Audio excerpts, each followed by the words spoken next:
Welcome to Economics and Beyond. I'm Rob Johnson, president of the Institute for New Economic Thinking. I'm here today with Jeremy Lent. His book, The Patterning Instinct, A Cultural History of Humanity's Search for Meaning, has been something that I know people at my staff and my people that work with me, journalists, have talked to me about on and on and on. So I would say this is an exciting day for me, Jeremy. Thanks for joining me. It's a pleasure to meet you. Thank you, Rob. I'm so happy to be here and conversation with you. Well, I know you're involved in many dimensions. I've read a number of your works around corporate governance, uh, ecological studies, the potential end of neoliberalism, and what lies beyond. But really, I'd like to just explore where you are. I know you run an outfit in Berkeley, the Liology Institute, and are very concerned with deep transformation of society. And like I said, I found your work very intriguing and very exciting, but I should stop talking so I get to learn more. Tell me, the Sure. pandemic, what's on your mind? What's Yeah. on your mind? What does this mean for society? Well, one of the things I think we need to realize is that right now we're so focused on some of the the short-term fallouts of this pandemic, which of course are extreme, and that's where we should be focusing a lot of our attention. But what I think we really need to understand is that the long-term impacts are going to be huge and quite potentially way, way bigger than many of us realize. So, my sort of primary message about how we need to think about this, the long term impact of this pandemic right now, is we need to think bigger than many of us are thinking. We need to realize that a year or two from now, we'll probably have good treatments for the COVID-19. We'll probably have a vaccine, and life will in terms of the coronavirus direct impact, life will be back to how some new version of normal. But I think that we'll just begin to see some of the dominoes falling then that will lead to really change on a scale that we haven't seen probably since the Second World War. I think it's that big a transformation we're entering into right now. And if you were to, I would say, take out your zoom lens in light of the maladies that you've diagnosed in society over time, where would you want to focus? Where would you want to begin, which you might call that deep transformation? Yes, well, I think one of the things we need to realize is that the fact of this big transformation coming is not necessarily a good thing, because I think the risks of the sort of dark powers of the surveillance state and authoritarian regimes and the disruption of democracy are every bit as big as the opportunities. Um, and so we need to both be aware of what we have to defend against, as well as be aware of the potential for very positive change. Um, when I think about that, I like to talk about this notion that I expect some people listening already have heard of, this concept of the Overton window, which is this really interesting notion of what are the themes, the issues that actually can be talked about seriously in mainstream political conversation. Um, and in fact, this actually, the word Overton window came from this person, Overton, who was a neoliberal back in the early days, whose idea was to shift the Overton window so that things that couldn't be seriously talked about back in the 60s or 70s could be. And of course, we know that the success of that sort of neoliberal discourse did exactly that. So things that were totally unthinkable back then became political norms. And this time, I believe the Overton window is blown wide open. So there are things that are being discussed right now very seriously in mainstream political discussions that couldn't even been thought about just a month or two ago, such as on the one extreme, things like a yet far greater degree of state surveillance, and on the other extreme, things like universal basic income. that I think could be a powerful wedge. So I think that what we probably the most valuable thing we can do in this time right now, as we're looking at what is really pressing, urgent pressing issues right now, but what can also be almost like fractal um, wedges for future change, is look at what are the things that can really make an impact now that people have to talk about, which also could lead to long term systemic transformation. I'm always attracted to musical analogies, and I started hearing "Can you please crawl out your window" in my mind as you talked about the Overton window. At INET, someone once asked me. I worked for 6 years in the United States Senate with the Budget and Banking Committees, and someone asked me, "What is INET's role in Capitol Hill?" And I said, that whenever there's a meeting on Capitol Hill, the conventional wisdom it's like a bell curve. There are boundaries, and people who are elected representatives just really won't go very far outside, or at least a vast majority of them won't. So the question for INET is how to change the conventional wisdom that will be accepted in meetings in 20 years. And Exactly. I think this is a very, very important and deep notion, not only in the positive sense of a vision, but of what you're not supposed to do. And I think the neoliberalism experience, say, of the last 40 years or slightly more, has made valid and legitimate a whole lot of things that have very harmful side effects, and has often confused what I will call the means with the ends. Markets are a tool. They're a tool to facilitate something that are the ends that philosophers, theologians, and humanists talk about. Markets are not a deity. And I know I've been doing a lot of reading of your work related to technology and related to the corporate structure and their role in society. These, how would I say, these almost religious like sensibilities surrounding economic and political structures can be very, very dangerous. And it's only in a time like this when we might kind of say we're kind of shaken awake to re-examine them. So I think your work is more important right now than it's how do you say than it is on the average Tuesday. Yeah, right. Yeah, thank you for that. And I so agree about. I think one of the fundamental fulcrum that needs to shift is this concept of how we view markets.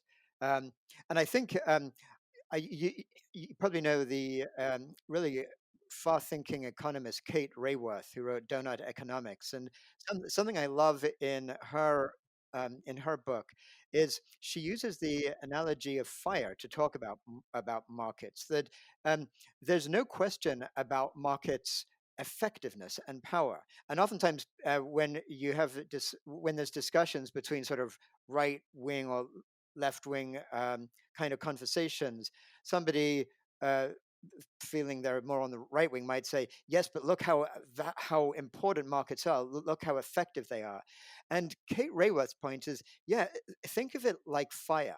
Um, Everybody agrees that fire is tremendously powerful and can do incredible things, but nobody then says, well, therefore we should just like let fire go unrestrained anywhere because it's so good. In a house we have a fireplace, or we have careful gas supplies to manage it. And and so similarly, we need to recognize that markets left unrestrained do have this massive transformative capability. The thing is, what they tend to do is corrode and destroy many human values and institutions that work for the common good. And so we need to recognize that markets don't have to be abolished or cut away from normal society. They have to be constrained so they work in the most effective way, along with many other domains of human, both economy and other forms of human interaction. I was very attracted to the subtitle of your book. I remember when I got it, The Cultural History of Humanity's Search for Meaning. Uh, I've had a very strong uh, sensibility. I think it kind of emanated from working on a conference. Our plenary conference in 2017 was in Edinburgh, Scotland. So I went and got a look at a time around the theory of moral sentiments and before The Wealth of Nations and Adam Smith and David Hume's work and their correspondence with one another. And I got the sense that moral and ethical discourse had been at the center of public policy making, and the church had played a very profound role. Around the time of the Industrial Revolution, the complicity of the church with the power of feudal lords, landed aristocracy, started to be challenged and, what you might say, disrespected. And so you saw this transformation of the language of governance, which I will call dry, antiseptic, technocratic, value-free, scientific mask. And then economics and politics and public policy went on with this kind of value-free charade for many years. And when we saw the extreme socialism of Mao and Stalin and Lenin and others, that was almost the excesses of the fantasy that technocratic control could do everything.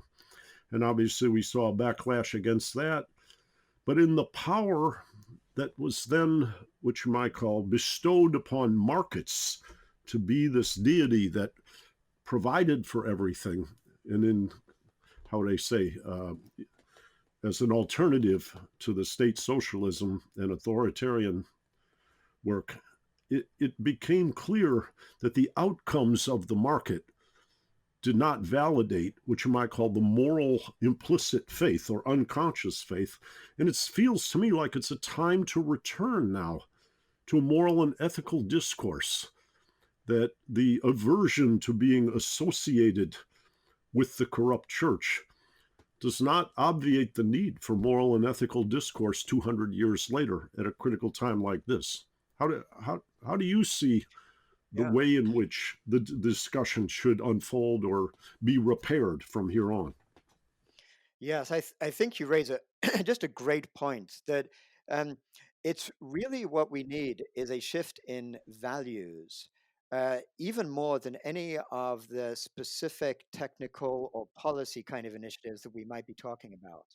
And to get back, as you say, to the subtitle of my book, one of the things that I think that for me came up really crystallized through that book, The Patenting Instinct, and the research on it, was this realization that at the deepest level, um, uh, uh, culture actually shapes values. So a civilization's or a people's culture leads them to come up with a set of values, and those values are what have shaped history all the way from millennia ago to the present day.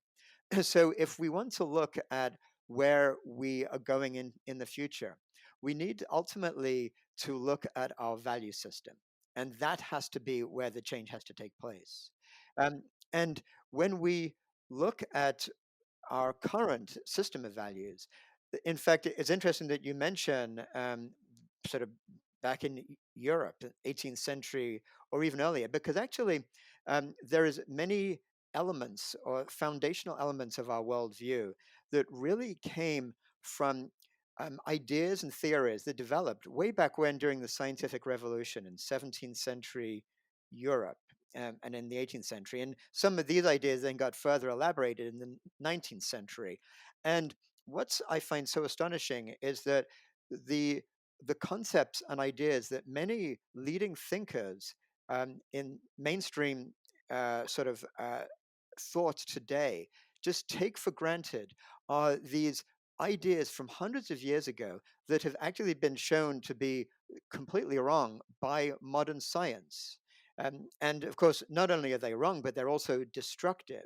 But the amazing thing is that it's so ingrained in our culture that there are these sort of concepts that people just take for granted, even though they're actually been shown to be scientifically wrong and work against the benefit of humanity and for life. And just some examples of that is this notion, for example, of seeing nature as a machine. And then it's seeing humans as being totally separate from nature. And one of the most important ones that really have led so much to some of these foundational misconceptions in mainstream economics is this concept of a human as an ultimately being identified as an individual, and then not just as an individual, but as a rational maximizer of benefit as an individual. And each of those elements have been shown by modern science in many different disciplines to be just wrong. And yet, that's the basis for what people then unfold as their sort of theories. And those are the misconceptions that have led to this sort of market based thinking that has taken us on this destructive path we're on. Yeah, I often think of what I call the Horatio Alger myth, where people are allowed or encouraged, I shouldn't say allowed, they are encouraged to put their head down, work hard, stay in school, da da da da da. But the myth is, and if you do so, you can control your own fate. Another notion I find very disturbing is the notion of economic justice, where economic justice, as used by a traditional economist, suggests that you have what's called a marginal productivity. And if you're paid more than that, you're subsidized. If you're paid less than that, you're exploited. And if it's right in balance, then everything is fine. That's economic justice. But the problem is if the marginal productivity, which is a metaphor, is such that you cannot afford a reasonable life for you or your family, it doesn't feel anything like justice.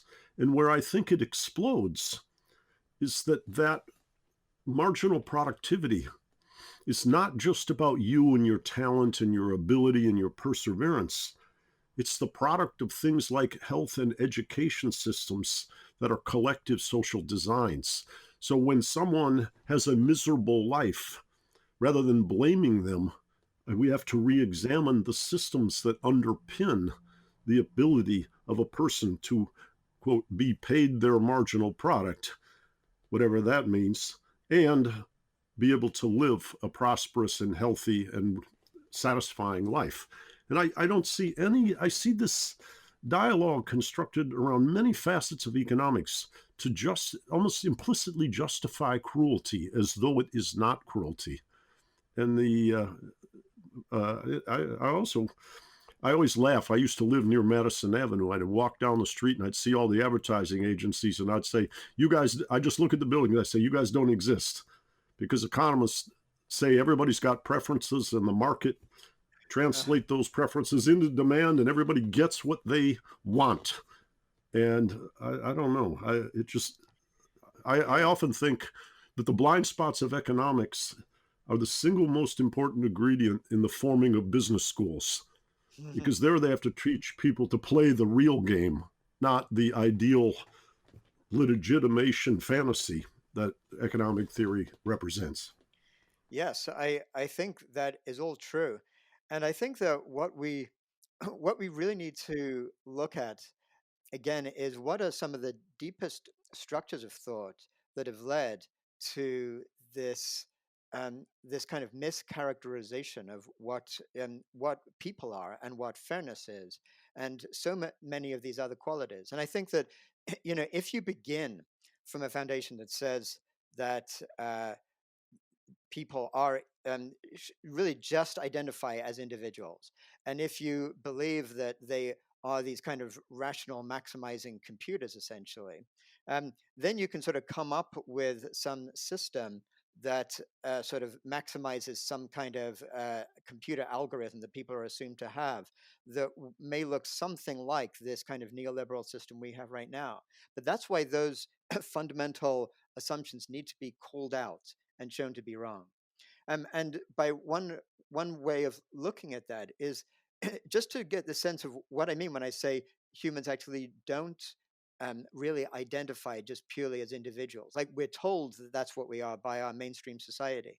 But if we look back at actually what makes us humans, like what is it that some of our defining human characteristics from an evolutionary point of view, really when humans first sort of branched off from other primates, when we became who we are as humans, it was a whole slew of what are called moral emotions that evolved. Things like a sense of fairness, a sense of compassion, a sense of altruism, a sense of actually being part of our actual band and our community, not as individuals. So even right now, if you look at the values of indigenous groups, to the extent that they haven't been corrupted by mainstream culture, what you'll see is that people who are too focused on themselves as individuals at the expense of the group are considered basically there's something wrong with them. Like it's almost like a pathology that they have, because part of the actual identity of somebody as they grow up in that community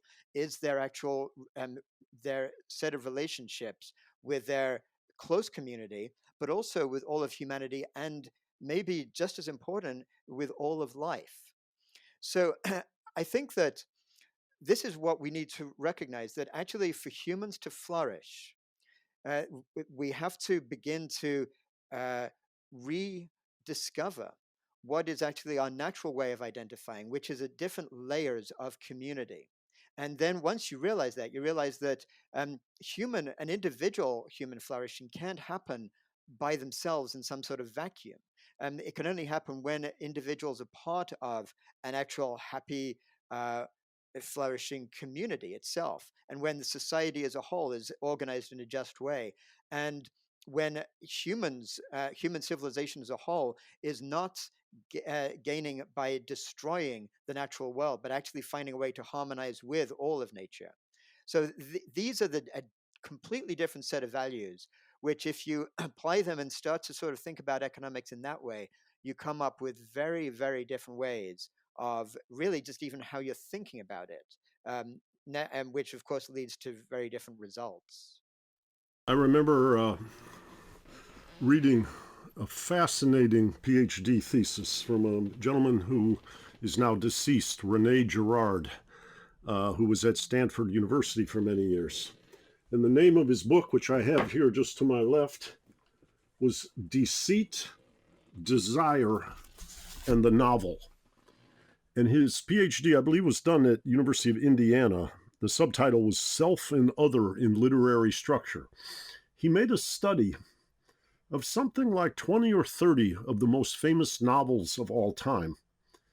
And he said people are obviously attracted to this. In other words, the patterns that they perceive or see in the novel structure and characters is something that might be revealing, in the sense that it resonates with people's enthusiasm as familiar, or that's inspiring. That's what it feels like to be alive. So he went through and he wrote this book, and he came out with at the back end with a theory of what he called mimetic desire, which essentially you find people who are your mentors, you find people who are your teachers, you find people you like, you find people you admire, and you formulate your tastes through learning, through appreciation, through interaction with other people, that it's a collective product.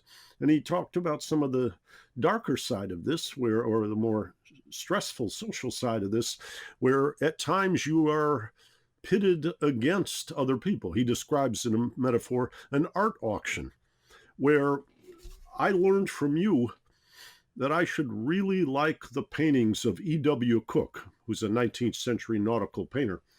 And we both go to the auction, only one of us can win.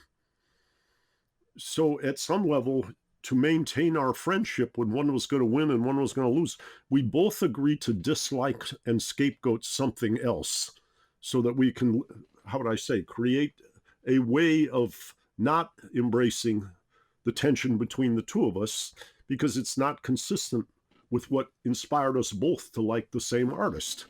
And he goes through all these as examples of passages in novels that I often thought he was so much further advanced in understanding the kind of yearnings and desires and satisfactions of people by studying literature than what you might call the rather icy mechanical framework that economics imposes on the individual and the consumer.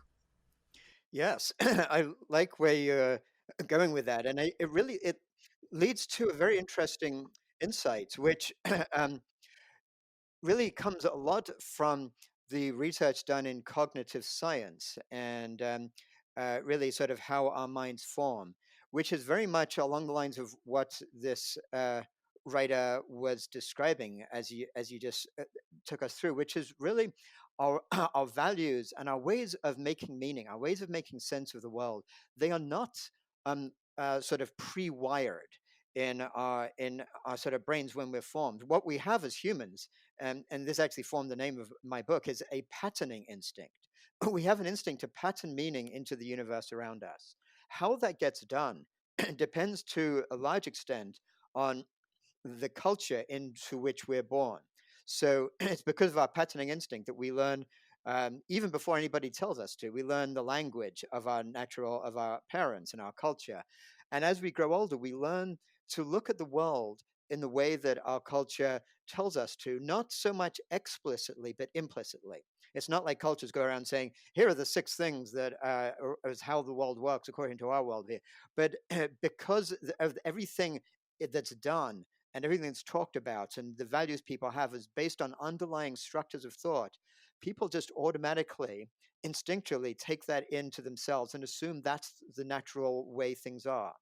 And what's so so dangerous um, about our current world situation is that because of um, mass media and because of the fact that basically transnational corporations and really own the media that inculcates ideas into people, the really around the world, in from when people are just very young, just the first few months of their lives, really they are just bombarded with inputs that tell them implicitly, your job is to be a consumer. Your status is based on how much material prestige you have over other people. You need to compete against others in order to get more of something, so you can like win according to these values.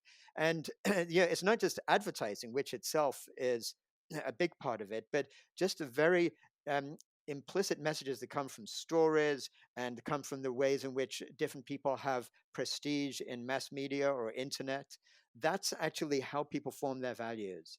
And of course, corporations know that so well. There's this amazing quote from Wayne Chilicki, the chief executive of General Mills, or at least once he was, where he talks about when it comes to targeting kid consumers at General Mills, we want to get them early and have them for life. And that's really what corporate America does. So what's it's so important is to work very hard on deconstructing these value systems that are put into people's minds so deeply that they don't even realize they have them. Um, and so it's not my only starting point, if you will, from what you were describing, from what that um, writer was suggesting, Yeah, is Rene Girard. His name right. is Rene Girard. Yeah, Thank you. Yes, what Rene Girard was suggesting is it's not so much the. I mean, it's really great when people actually seek out where they're going to get their values from, seek out the book or seek out the thing. But what happens to the most people is it's put into their minds without them even realizing it, which makes it even more powerful because then you need to be conscious of something in order to deconstruct it. yeah. I sense that Girard was familiar with the world of what I might call implanted indoctrination, Right. but he also sensed that people, because he was studying older novels, were looking for things from John Dos Passos or various 19th century writers that resonated with truth when they could feel they were being surrounded by untruth. Right. And Beautiful. and Yeah. and and your sense, is that it gets driven in so young and so hard and so deep, you may not even know how to recognize unless you're extremely uncomfortable in response to, how do I say, it's like an awakening. Oh boy, I didn't see this. I was misled, and now I got to deal with the consequences. That's a little bit like the pandemic right now. Yes, it's how true is that?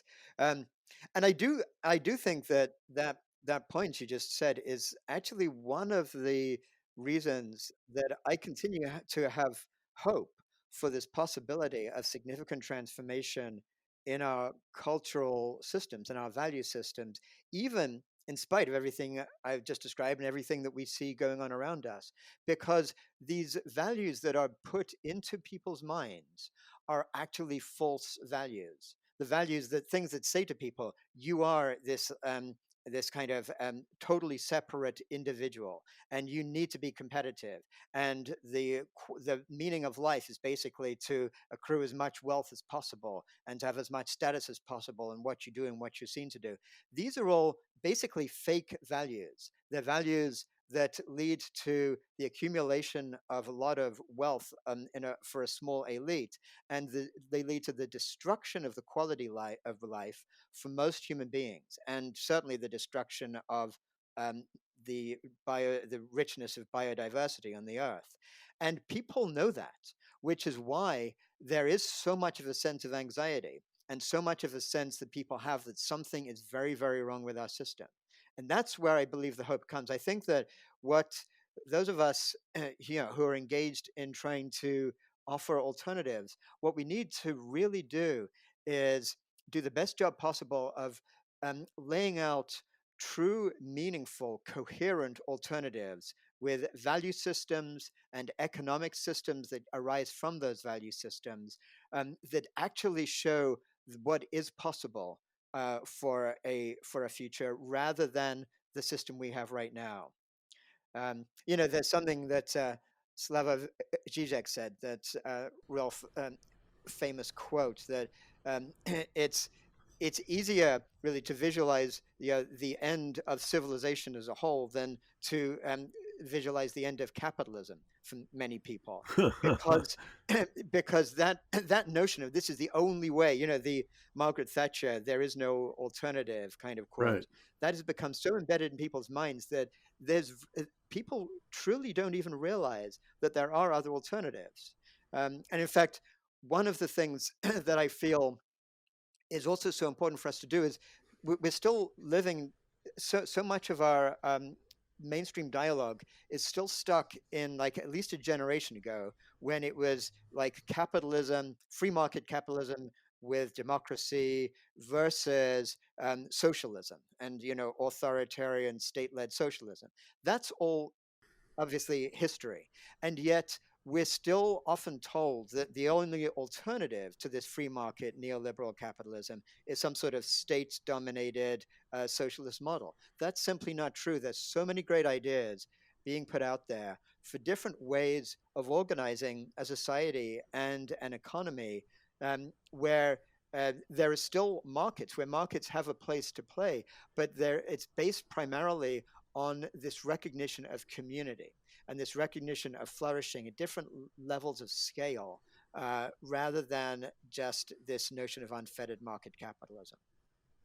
I've always been very attracted to the writing of a man who was said to be Wittgenstein's favorite student. His name was Stephen Toulmin. And his daughter Camilla works with me at INET related to climate issues and other issues in Africa. But Stephen Toulmin wrote a book called Cosmopolis, The Hidden History of Modernity. And what he said essentially starts the book at the time of the 30 Years' War and the Protestant Reformation. And he talks about the danger and the hostility and how many had the equivalent of retreated into the monastery to hide from the controversy. And what emerged was a rather abstract antiseptic language, a kind of what I'll call Cartesian perspective of the Enlightenment, and that it was applied to natural science with some substantial benefit.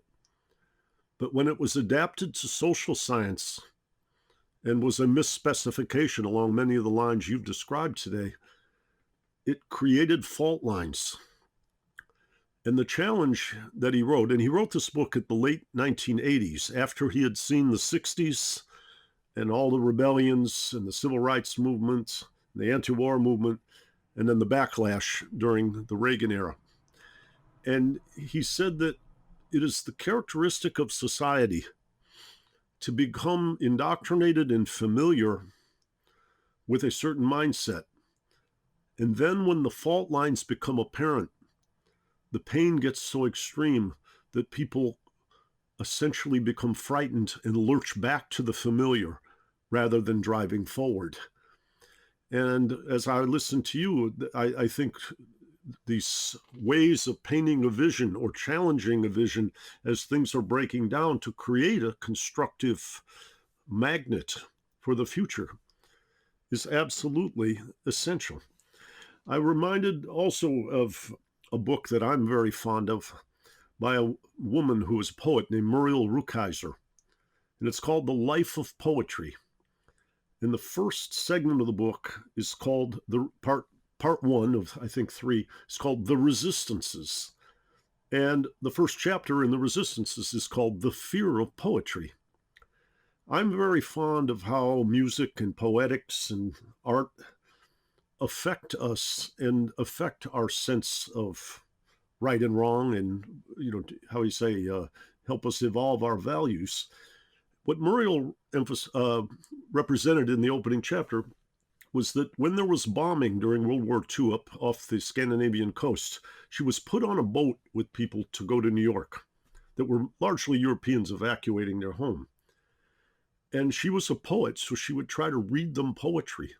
And she saw them not experience joy or curiosity. They just shut down. They didn't want unfamiliar stimulus. And so I guess I use that as another example of this emotional condition. When you've got to move forward, you got to develop a confidence and a textured sense of faith in a vision and faith in people, or you may wallow for a particularly long time in your fear and lurch back to exacerbate the kind of problems that have brought you to the crisis and the fear that you experience in the present. I think that what you're saying is so true. And here in the United States, we've seen that only too painfully over the last few years, where we see, a big section of the population who have been, had the values of their lives demolished by this growth of neoliberalism, um, and uh, and the growth of sort of capital, um, globalization, and all these different things. And rather than responding by saying, yes, we've got to do something different, they responded by getting essentially being manipulated by media to believing that they should blame outsiders for that, and we have to sort of go back to some uh, mythic notion of when America was like a stronger country or whatever it was. And then right now in the with a Democratic Party, we see the primary the person who now we know is going to be the candidate for president again, talking about how we need to get back to the Obama era. We have to sort of move back to something that people can feel more stable about. Um, and I do feel that as long as people are trying to sort of go back to something, the we obviously we're not going to be forging the paths to a hopeful and exciting future that we really need. But I think that those, as we were saying at the beginning, this crisis we're in right now does offer a lot of hope for the potential that people will look for something very different in the future. And I think, if we look at um, the Second World War as an example of the kind of thing that we may be discovering right now, what we see is that there was like huge devastation took place, a real collapse of the systems that people thought couldn't be changed or shouldn't be changed, and things looked so devastatingly bleak and many times during that period. And yet that led to really a whole vision of a different kind of world, a different kind of world order, a different set of values, different way of organizing economics and human society, that really led to all kinds of positive benefits in the decades since then, even though they themselves, all some of those positive developments have now caused a counter reaction which we need to respond to now. But I do think that that's where we have some hope that even as things seemingly begin unraveling, it's the unraveling itself that offers the potential for, like, what I like to think of as a reweaving of a structure that could be potentially more beneficial. Yeah. I was listening to you when you were talking about the Democratic candidate Joe Biden. It reminds me of how Ronald Reagan essentially sold nostalgia, maybe to a narrower white male community than all of America. But he was talking about going back to a point of tranquility after the turmoil of the Vietnam War and civil rights and other oil shocks and things like that. But I wanted to ask you a question related to the what I'll call analogy you drew to World War II and war preparation. Franklin Roosevelt inherited an economy and society in tatters, and the New Deal seemed to invigorate or inspire faith in governance that lasted at least through the Lyndon Johnson administration. Not in a straight line, but it certainly was an uptick in the credibility and the integrity of governance in a way that affected many people positively. And when he prepared for World War II, I think there was a notion that these people were good, leading with good intent. I don't see a similar psychology following the financial crisis of 2008 and the bailout, where, as Joseph Stiglitz said, the polluters got paid and everybody else suffered. And so the credibility of governance, as we saw the Tea Party on the right, Occupy on the left, and despondency that led to first, under the Obama administration, Republican control of the House, then the Senate, then the White House.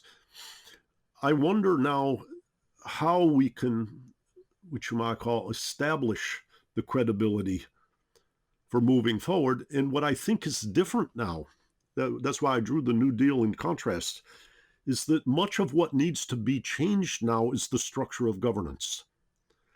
That in itself is unrepresentative and is a, what you might call, massive contributor to many of the socially and environmentally and other dimensions of unsustainability. And maybe it's the nature of governance itself that should be in the, what you might call, in the center of your zoom lens for the transformation in a in a direction that restores credibility. Yes, well, I think that there was one candidate for the Democratic nomination who did have the trust of many people because he spent his whole life uh, telling the truth, basically, and speaking authentically. And of course, that was Bernie Sanders. And Mm-hmm. obviously, at this point, we don't want to get stuck in what ifs, but Yeah.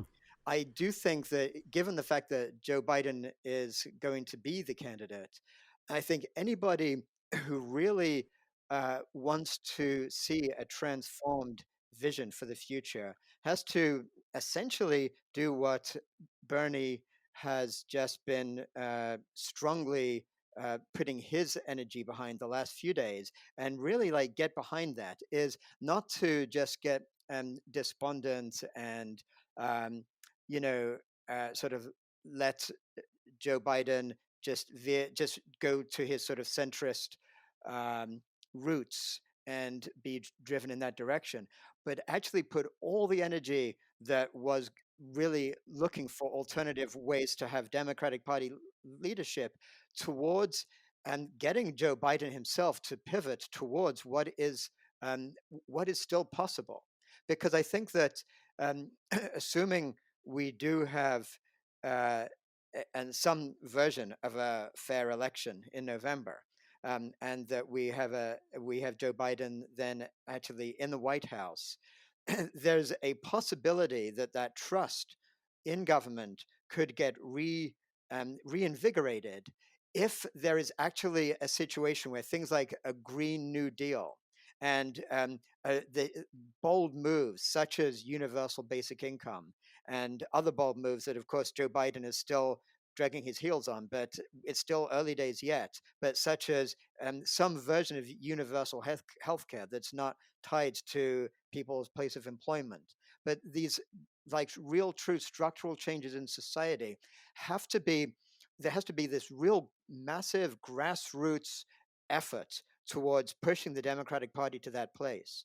And I think it's going to be hard, quite honestly, to move somebody who is by nature a centrist in those directions. But I think events may actually take care of that issue because things are going to get so much more extreme than they're even seeming right now. As these dominoes keep falling, that even somebody like Joe Biden might find himself forced to turn to people with more visionary and transformative ideas. Well, many people suggest to me that Franklin Roosevelt started out as a wealthy elite, quite we might call centrist conservative, and he rose to the challenge. So I don't know that we can necessarily rule that out.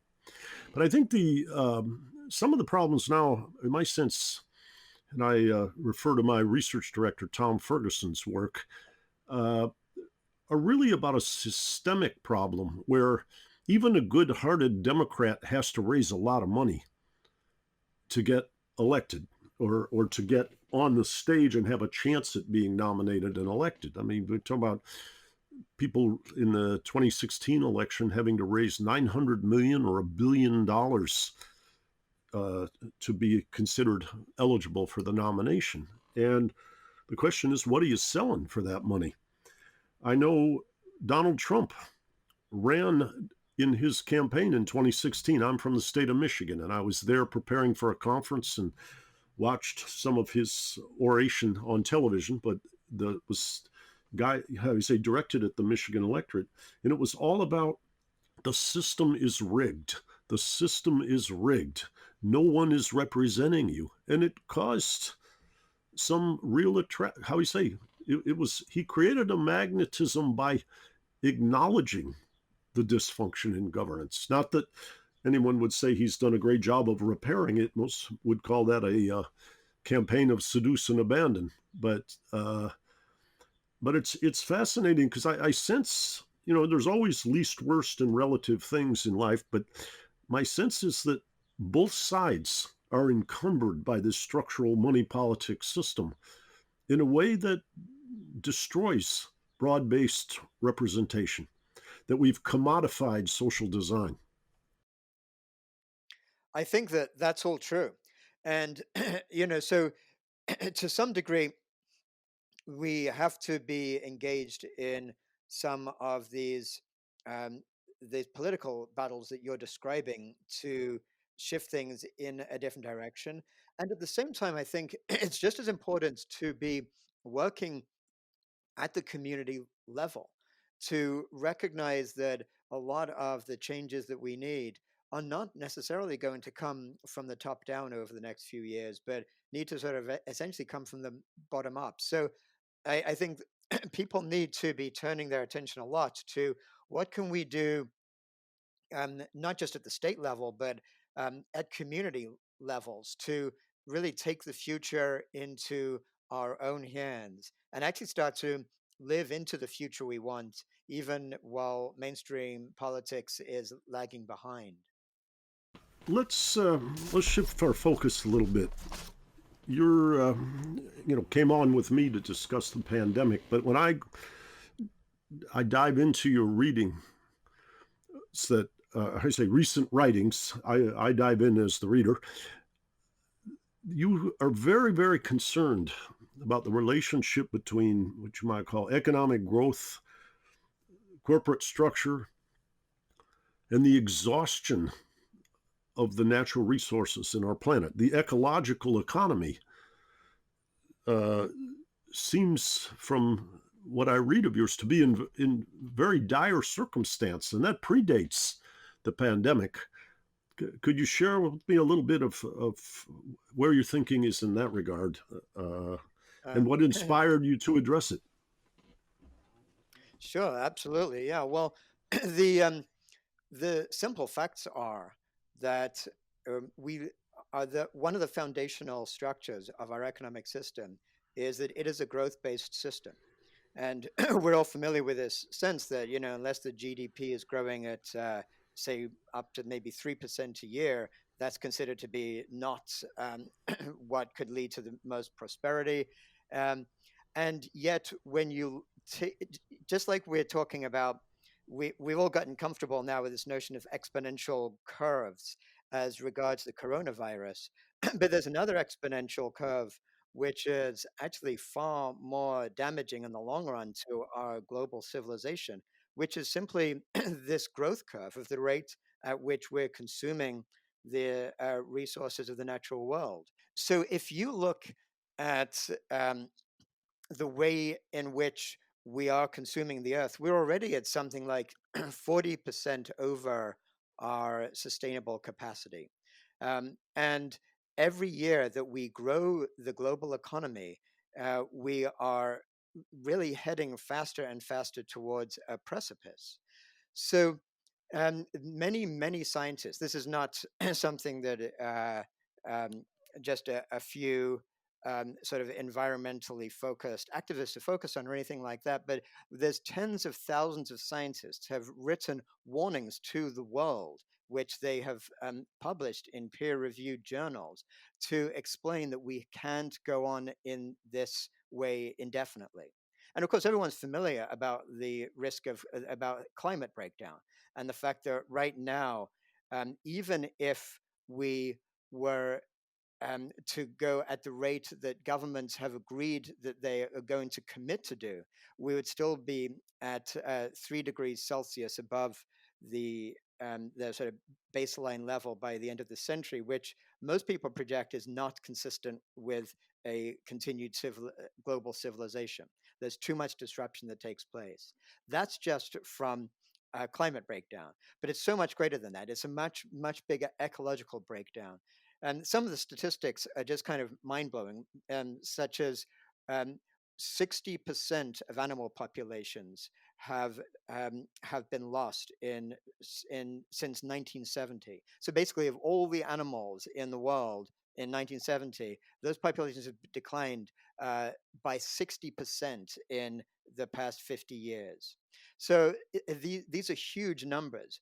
Or another incredible statistic is the fact that at the current rates, there'll actually be more plastic in the ocean by weight than fish by the middle of this century. Um, and the problem is that we can't solve these kinds of issues through technical fixes or just sort of simple policy fixes. We have to look at the underlying structures, because as long as we have a growth-based economy, we're going to continue in that direction. And of course, this growth-based economy is dominated by these for-profit transnational corporations whose actual charters um, tells them that they have to grow their earnings. Otherwise, of course, the board of directors, the CEO, can be sued by shareholders for not doing their job properly. So we have a system that is really hell-bent on self-destruction. Um, and those are, I think, the fundamental issues, so that when we're looking at this current problem of coronavirus, the solution is not to sort of get over it and then try to get growth back to where it was before. But the opportunity is to look at some of the fundamental ways in which we can shift how we relate to each other and how we relate to our economy, so that we could potentially reroute, like redirect the future direction of society in a way that's not taking us directly to the precipice. And I guess what is inside of this is there a design, or is it this decentralized, everybody maximized for themselves, or so there's an unconscious awareness of the collective damage we're doing, or is it a how would I say? I remember in one of your articles you talked about there should be a crime of ecocide, which corporations or individuals could be convicted of. In other words, a way of how do you say, using a social means of deterrent or threat of penalty to heighten their awareness and change their behavior. Yeah, well, that's actually one great idea. That there's actually a group called Stopping Ecocide, which is based in the UK, which is actually working to try to get a law uh, uh, I accepted at the International Criminal Court to define the crime of ecocide, so that people who are, say, corporate executives who are involved in the willful destruction of a complete ecology could actually be accused of that crime internationally. And that is an example of the kind of systemic change that we need. But I think to look at this question of well, who's doing it? It's we have to look at it from a more systemic perspective. We're not looking at just, of course, there are a few basically bad people who are just focused on their greed and recklessness and ready to destroy everything in front of them to get what they want. I'm not saying that's not the case, but I think that and there's always good and bad people in the world. It's the systems that are driving people towards the behavior that is so self-destructive that we have to be looking at changing. And in fact, I wrote an article a couple of years back which looked at this notion of how the corporation itself, the whole design that got set up back in the 17th century, it's almost like a a form of um, AI, if you will, that we as humans created that is actually working against our benefits. So, what I find so interesting is that a number of famous scientists have talked about like the threat of artificial intelligence, of AI getting out of control, and what happens if somebody creates some sort of system that's so powerful that it optimizes for something that doesn't actually relate to human welfare, but it does it so powerfully that nothing humans can do can stop these forces from being unleashed on the world. And I do think, of course, this risk of AI like that is a real risk. But I think what people don't realize is that as humans, we created a form of AI just like that in the corporation. And people understood in the 17th and 18th centuries that there was a fundamental problem with these for profit corporations because they were incented to take risks that where the downside was not as great as the upside, as this notion called moral hazard. And it was only in the 19th century, actually, and in the United States, only after the Civil War and all the chaos that ensued after that, that corporations became sort of ensconced with the power that they have now in our country and basically over the entire world. And I think that one of the most valuable things we can do, and this is one of the things I would like to see personally become central back in the Overton window we talked about earlier, that isn't even mentioned uh, other than by a few far-thinking politicians, such as like Elizabeth Warren, as an example, is this notion of reining in the power of corporations. Um, and actually fundamentally changing their charters so that rather than being chartered in order to maximize corporate profits, they should be chartered with what's called a triple bottom line, which means basically a bottom line for profits and also for people and for the planet, meaning that they actually have to have in their charter something that says that they have to optimize uh, not just to make as much money as possible, but for their employees, for the people who live in the areas where their plants are located, and even for the quality of the customers that they are marketing to. And then at the greater scale, still is the planetary level, they have to optimize for the global natural ecology. So if they are destroying our natural world, that would be something that they can't do while maintaining their charter. And that's something that obviously it's a massive change compared to what we're used to now, but it's a change that would really require a simple new law. It doesn't require like fundamentally altering massive elements of our sort of global infrastructure, but that one change alone would change the rules that would lead to different behaviors that would spread globally very quickly. I uh, I remember you had talked about several changes. One was the renewal of the charter, and I found that very interesting because I had read books on the history and the origin of corporations. And the limited liability corporation was considered at the time a social institution whereby granting it that status, it would perform certain things for society that could not otherwise happen. Exactly. So, re examining that corporate charter and making sure it's aligned with public purpose frequently, and then uh, demanding, as I think you alluded to, a multi-stakeholder agenda is what modern language calls it, where more than just shareholder maximization becomes important. And I've even seen the Business Roundtable and some business leaders talking as though that were true. Duff McDonald wrote a wonderful book called The Golden Passport about how Harvard Business School has so much influence but got so far off course in the era of Michael Jensen and shareholder maximization. Uh, but I see these things as very important vis-a-vis the corporate institutions. What do we do vis-a-vis the very wealthy individuals? One of your pieces that I read talked about how I think it was 6 people have a higher net worth than half of planet Earth. And what with these kinds of accumulations of wealth and power, the foundations that they can create, the way in which they determine what public good is said to be, and the kind of taboos that they respect. I know the gentleman Anand Giridharadas' book, Winner Take All Philanthropy, pointed some of these contradictions out. But what remedies in structural design would you see vis-a-vis the accumulation of wealth? Right. Yeah. Well, I think it was Alexandria Ocasio Cortez who said year or two ago something like every new billionaire is a policy failure. And I think that is just completely correct. That it's not that uh, there that somebody who becomes a billionaire is therefore a bad person in doing so.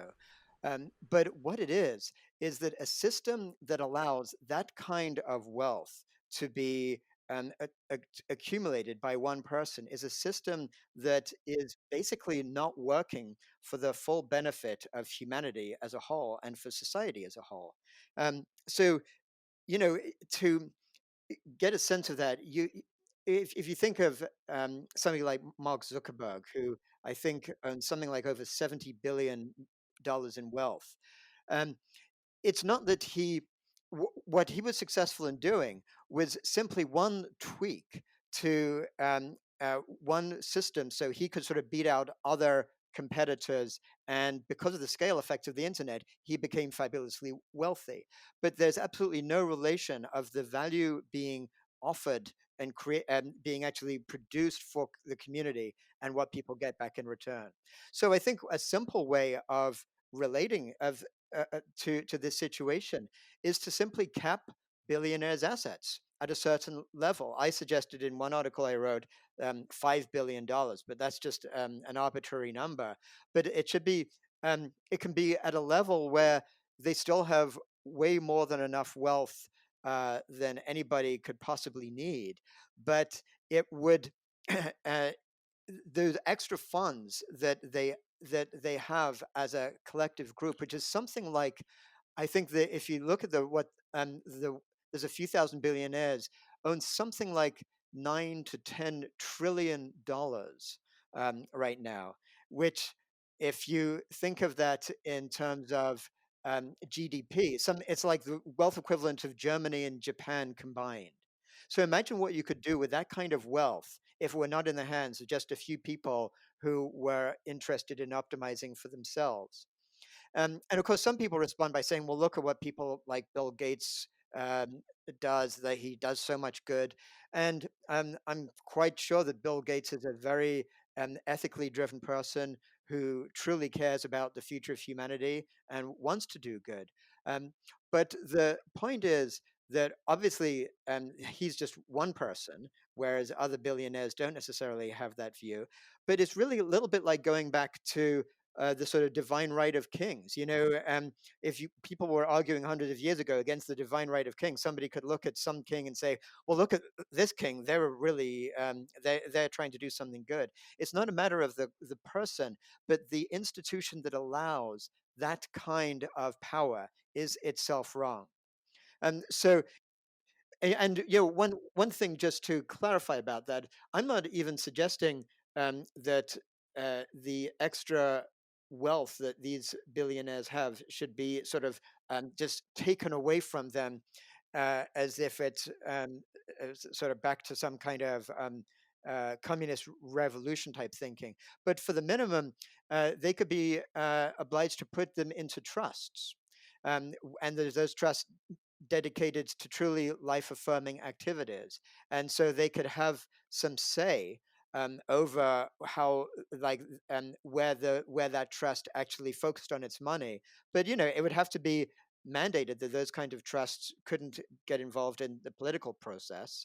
And also it would have to be that a group of objective citizens would have to have some control over that, so that you don't just have some billionaire such as an Elon Musk type person just putting all their money into these kind of crazed endeavors, such as trying to start a colony on Mars when we are destroying our own life support systems here on Earth. I've often, I think about this questions quite often, and there are two things that were triggered in my mind as I was listening to you. One is a book by a woman named Andrea Gabor called After the Education Wars. And in it, she had worked, I believe, in and around Michael Bloomberg, but she was studying the reform of public education and how what you might call top-down autocratic management control, as embodied in the plans of Mark Zuckerberg in New Jersey and Bill Gates in many places, reflected a certain mindset. And she had written the biography of the management theorist Frederick Deming, who had worked with particularly the Japanese on how to create evolution, creativity, productivity in a bottom-up perspective by empowering the people on the shop floor, on the assembly line, because they are there and they are, if you trust them to have a sense of purpose. Well, what she found is that Deming's teaching was adopted by a community for their public schools in Texas. And instead of accepting big foundation money, this was a Texas community about the size of New Orleans. And they had tremendous results in the reform and the performance of education compared to many of the top-down design systems. And I once made an interview with her, and I thought the book was fantastic. The second thought is I would encourage everyone to read two books by the late Ernest Becker. He wrote a book called The Denial of Death that won the Pulitzer Prize in 1974, and another book it was his last book, called Escape from Evil. And what he posits is that wealthy people are just like other people, which is our bodies will be finite, but they try to create eternal admiration or life for good deeds. But it doesn't always play out that good deeds, say associated with making $80 billion or whatever, stays in the place of being considered a good deed. In other words, you spend your whole life pursuing a goal and you're a winner, and then they decide that wasn't a healthy metric or a healthy system. and that these wealthy people then become very, very fierce and defensive in protecting their legacy because of their fear of meaninglessness. And I just throw this into the cocktail that we're creating here because the notion of wealthy people being smarter, better, doing more has a resonance of truth at times, but it can lead to a kind of unmindfulness. It reminds me of the Beatles song called What You're Doing. It said, look what you're doing. I'm feeling blue and lonely. Would it be too much to ask of you what you're doing to me? And I sense that we need broader based participation. I'm interested in your proposal of how the money above $5 billion could be put into trusts, but the structure of the representation on defining what it's used for and how it's implemented is very important so that it continues to serve a public purpose rather than the aggrandizement of a few individuals. I think that that's completely right. And if you think about something like that, and again, how wonderful it would be if ideas like this did become part of this sort of move back to the Overton window, as we've been talking about. And so, if you do think about that, you would need to make sure that a trust that got created like that was not actually controlled by the billionaire who who created that money, but they could have enough influence over the direction of where that trust went that they could feel some of the benefits of exactly what you're describing. So they could feel that as they saw their funds actually be used for positive purposes, they could get this sense of honor and see their name in and there's kind of elements that help their reputation um, make them feel good about what was going on with that money. But it would have to be something where the control was arranged according to principles that became generally uh, essentially consistent with the values of a different kind of society. So, in fact, I'd point to anyone who's interested to, like, say, a set of principles like something called the Earth Charter, which is a framework for a sort of a sustainable and peaceful global society. It was endorsed by over 6,000 organizations. That was a sort of a quasi UN project got developed over some decades, and they have a wonderful set of parameters of what a true flourishing value system could look like. So it wouldn't be too far fetched to basically create certain parameters for what these kind of trusts could be focused on, coming out of some kind of crowdsourced authority like that that could lead to hugely beneficial um, transformation for our society. When I was prowling around your website and looking at your writings, I saw a reference to a future book. I think you called it "The Web of Meaning" as a working title. Could you share with us a little kind of a glimpse into the future of what you've prioritized and would like to express in the not too distant future? Sure, thank you. I'd be happy to. Well, as we've been hearing over this conversation, one of the things that I focused my own writing and analysis on is the fact that our future can only really get redirected when we change the value system that it's built on. And my book, The Patterning Instinct, is a historical book, and it looks ultimately goes all the way to the present day and looks at the current value system of our modern society, and it shows how the underlying values, the misconceptions of what they're based on, have been leading us into this destructive path that we're on right now.